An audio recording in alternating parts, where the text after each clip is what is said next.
Hobo Matters. They called it the war to end all wars. They called it the London Fire. They called it the Trail of Tears. But they were all wrong. It was called the Great Depression, and the hobos saw it coming. 1929, October, Black Thursday, the 24th day of October, 1929. The day the stock market crashed, instantly wiping out $30 billion.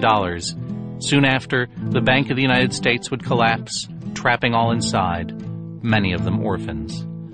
From his hover yacht in the Caspian Sea, President Hoover tried to reassure the panicked nation, explaining that only foreigners and the mentally feeble would suffer. But the damage was too great. After a decade of high-flying prosperity, the United States economy fell to earth and began tunneling to an awful volcanic core of despair, food riots, cloying folk songs, and lava. By March, 250,000 apple sellers would crowd the streets of Manhattan, desperately refusing to sell any other kind of fruit. But apples and sellers alike were easy picking for the hobos. There had been hobos in the United States since there had been trains and liquor, which is to say, always. But by 1930, an estimated 2 million broken souls had taken to the wandering life, hopping boxcars, picking up work where they could find it, and drinking, drinking, drinking. When Prohibition reigned, the hobos knew of secret stills and hidden lakes of moonshine. It made them strong and willful, and it made them blind and disfigured, and it spurred them to sing strange guttural songs and croaking voices that haunted the American night. In many ways, they were a nation unto themselves. They had their own currency in the form of hobo nickels, ordinary buffalo nickels onto which they would intricately carve new words and images, changing the Indian head on a nickel, for example, to a picture of a hobo, or the buffalo into a picture of a hobo dressed as a buffalo. Another common craft was lint knitting, using scraps of wool fuzz from pilled sweaters to make new sweaters, which they would then attempt to sell back to the original owners door to door. And they devised a secret language of signs and scrawls used to alert their passing brethren to danger or opportunity. A crucifix chalked on the side of a house meant that religious talk would get you a free meal inside. A picture of a cat meant a kind woman lives here.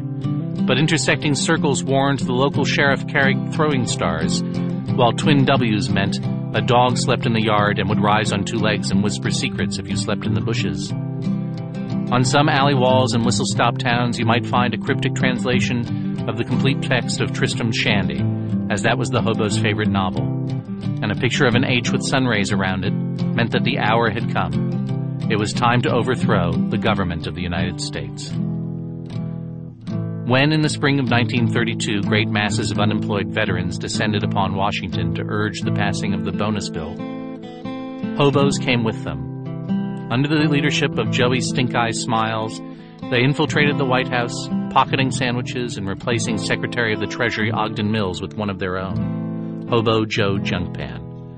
And across the country they began a coordinated reign of terror, soiling featherbeds, salting cornfields, and dancing manic, heavy-footed jigs on parlor floors, while ordinary citizens looked on in horror. In Kansas City, a hobo declared himself Duke of all the West and began demanding tithes. They wanted cheap beer and warm hats. They wanted bent nails and pieces of string. They demanded half barrels of swallow feather sauce, and no one knew what they were talking about.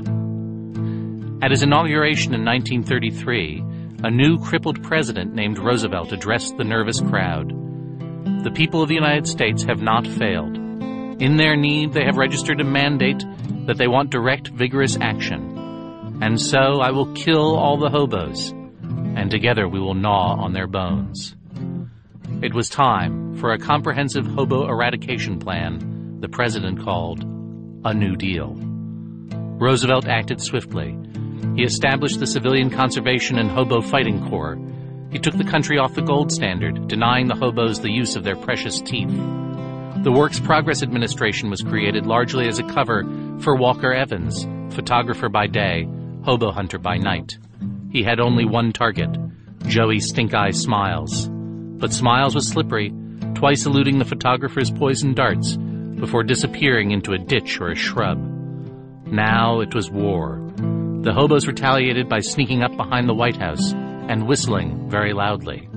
They wrote confusing, illiterate editorials, and they summoned giant dust storms that stalked the land, eroding topsoil and swallowing small towns whole.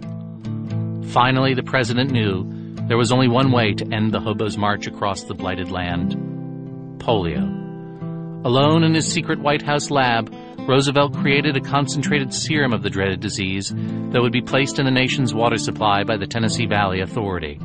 According to his contemporaries, Roosevelt was tortured by this decision. He knew that a certain number of non-hobo citizens would spend the rest of their lives in iron lungs as a result of his actions. But it would finally put a stop to the wandering people, starting at their feet and ending at their waists. Then came Pearl Harbor. Some say Roosevelt knew the Japanese would attack that infamous December 7th. The truth is, he didn't, but the hobos did. And as the tragic war that followed put a final end to the Great Depression, so too did it put an end to the Hobo War. As quickly as they had come, the hobos mysteriously disappeared. No one knows where they went or why. Some say they found patriotism in their hearts, joining the war against a common enemy. Others say they went to the stars or to another dimension. Still others say they live on today, moving quietly from town to town, preparing for the time when their great chicken bone and moonshine empire will rise again. Is it possible? No. Most historians agree they almost certainly went to the stars. But if you live near a railway track and listen as the train passes, it is almost as if you can still hear them singing, the dark and lonely wind of history still blowing from their rotted lungs.